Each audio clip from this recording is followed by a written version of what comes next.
Eh bien bonjour à tous messieurs dames, bienvenue sur cette nouvelle vidéo, c'est Néo. Aujourd'hui on se retrouve pour la crypto hebdo, on est exactement le 18/07, donc le 18 juillet 2022.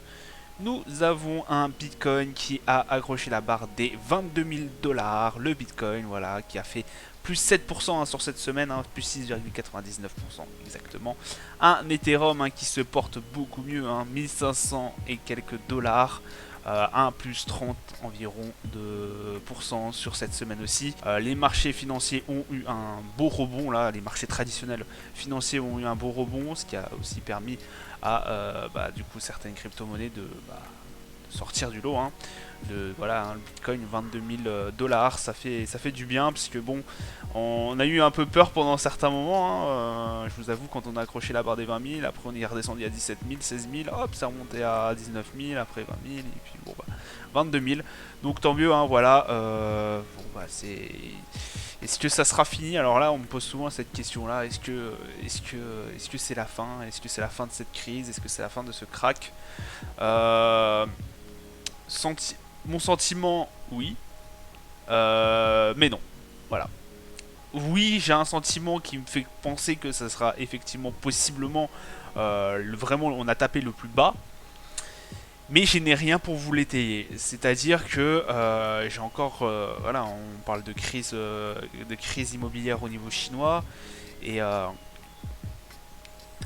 voilà, j'ai rien pour vous étayer pourquoi j'ai mon sentiment. Enfin, si j'ai quelque chose pour vous étayer pourquoi pour moi on a tapé les plus bas. Notamment le fait qu'on a eu une inflation plus forte que prévu au niveau des USA et que ça n'a pas chuté. Ça a chuté un peu, ça a chuté les premières heures de l'annonce et après c'est reparti à la hausse. Est-ce que c'est parce qu'il n'y avait pas beaucoup d'investisseurs? Est-ce que c'est parce qu'on a tapé le plus bas? Je ne saurais pas vous le dire. Voilà. Typiquement, je ne sais pas. Je ne saurais pas vous le dire. Est-ce qu'on a eu les plus bas? Je ne sais pas. Je n'ai pas de boule de cristal. Je ne peux pas vous le. Voilà, je ne suis pas voyant. Je ne peux pas vous le prédire l'avenir. Moi, j'ai un sentiment qu'effectivement, on a eu les plus bas. Est-ce qu'il faut investir? Je ne pense pas encore. Je ne pense pas encore. Il n'y a pas assez de bonnes nouvelles dans le. Voilà, dans les actus pour qu'on puisse recommencer à investir, que ce soit sur du traditionnel ou sur du Bitcoin ou sur les crypto-monnaies. À moins que vous faites du DCA. Si vous faites du DCA, oui, là vous avez des bonnes portes d'entrée. Certains vous diront, voilà, n'investissez pas tout de suite et tout, attendez que ça. Parce que là, ça peut replonger. Si la crise, si la bulle pète en Chine et tout, on risque de reprendre moins 20%. Alors voilà, tout dépend après votre manière d'investir. Voilà, un mec qui fait du DCA qui a 20 ans, allez-y quoi. Là, c'est des points bas comme ça. Franchement, regardez, l'Avax 23 dollars, mais c'est cadeau ça. C'est cadeau. Alors je vois, je me tâte énormément à en acheter plus un. Franchement, vu combien le prix que ça coûte, mais allez-y. L'Ethereum, c'est pareil, 1500 dollars, mais quand ça tapait les 1000 dollars, mais c'était cadeau ça aussi. C'était cadeau. Donc, après, je me mets dans la tête d'un investisseur qui a 50-60 ans, qui est un peu plus âgé, qui a un peu plus un portefeuille bien évidemment un peu plus conséquent. C'est un peu plus compliqué. C'est un peu plus compliqué. Là, il n'y a rien qui me fait dire que voilà, ça se trouve, dans 2 semaines, on perd moins 20% sur les marchés encore. J'ai rien qui me le fait dire. Par contre, voilà, pour moi, on a des bons points d'entrée. Alors, je ne suis pas conseiller financier, vous l'aurez remarqué. Je tire ça de ma petite expérience. C'est quand on a souvent du sang, comme on le dit dans la. Je crois que c'est Warren Buffett qui le disait. Quand il y a du sang dans la rue, c'est au moment où il faut investir.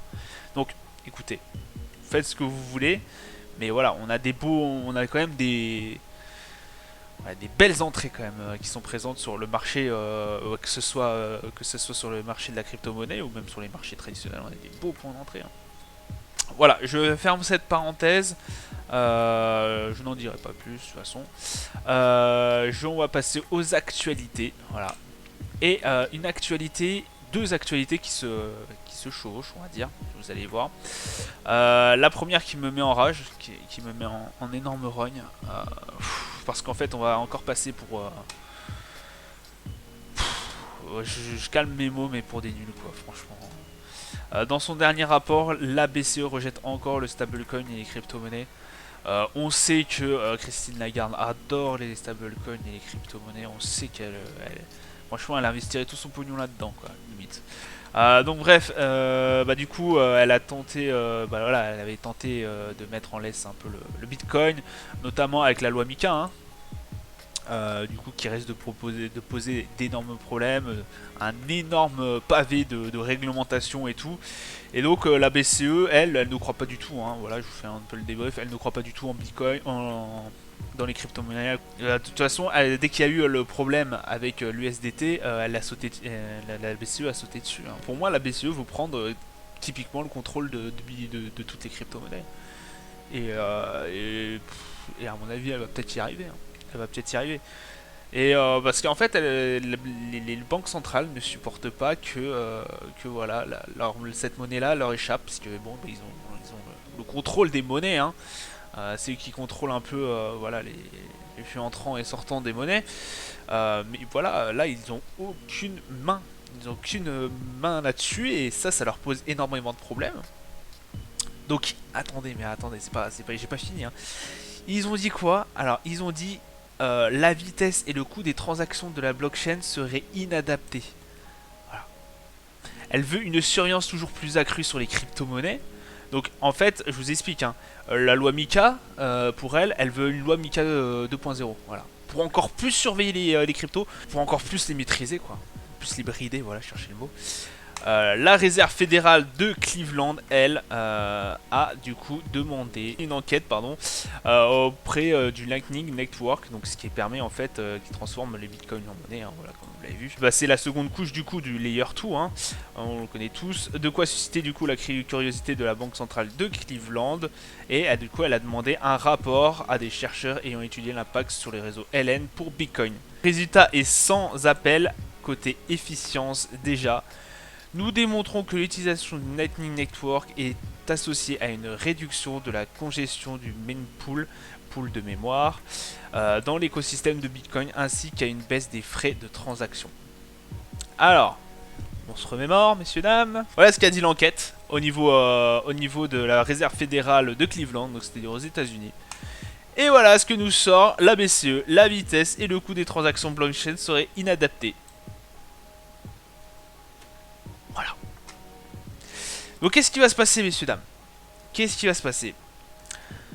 Il va se passer la chose suivante, c'est qu'on va prendre 20 ans de retard. Comme d'habitude dans le milieu de tout ce qui est digital, dans tout ce qui est nouvelle technologie, on prend 20 ans de retard. Voilà. Vous regardez autour de vous, vous regardez Facebook, c'est où? C'est aux États-Unis. Vous regardez Twitter, c'est aux États-Unis. Vous regardez Instagram, c'est aux États-Unis. Vous regardez Google, c'est aux États-Unis. Voilà. Et nous, on avait peut-être moyen de faire quelque chose avec le Bitcoin, avec toutes les crypto-monnaies qui entourent un environnement qui est vraiment, qui peut apporter de l'emploi, qui peut apporter des solutions, un environnement, voilà, qui permet d'avoir des transactions simples, fluides et rapides, moins coûteuses. Et non, messieurs, dames, et non, ce n'est pas possible pour la BCE. Il faut qu'ils viennent nous saouler. Il faut qu'ils viennent nous dire: ah bah non, ça prend trop de place, je contrôle pas le truc, donc du coup, vu que je comprends pas le truc, et bah j'en veux pas. Et je cherche même pas à comprendre. Et voilà. La recherche dit aussi que en fait, ça résout certaines contraintes, hein, liées à la technologie. L'enquête aussi révèle que du coup le délai est de 10 minutes entre chaque bloc de transaction, qui du coup donne le réseau infiniment plus rapide qu'une transaction bancaire classique. Mais cela limite son utilisation pour des paiements au quotidien réalisés pour l'instant avec de l'argent liquide ou des cartes bancaires. Avec cette solution, du coup, les transactions de Bitcoin prennent désormais moins d'une seconde. C'est énorme la vitesse où ça va. Et puis il n'y a pas que ça, hein, aussi, il y a aussi le fait que gratuite.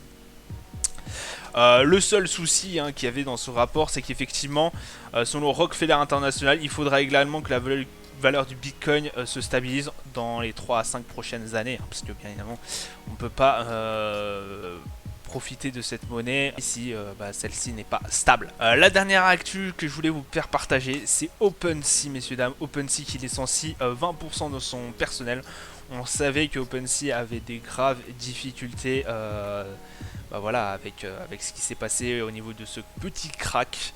Non, voilà, même pas petit, de ce crack. Et du coup, il licencie 20% de son personnel, ce qui permettrait apparemment de tenir 5 ans avec les volumes actuels qu'ils ont en stock encore. Donc voilà, ils espèrent repartir du bon pied et puis que faire en sorte que OpenSea se relance. Voilà, ça sera tout pour ce petit hebdo crypto. Je vous souhaite de bonnes vacances pour ceux qui sont en vacances. Je vous souhaite de bonnes réussites sur les crypto-monnaies si vous êtes sur les crypto-monnaies. Et puis je vous dis à plus tard. Ciao ciao.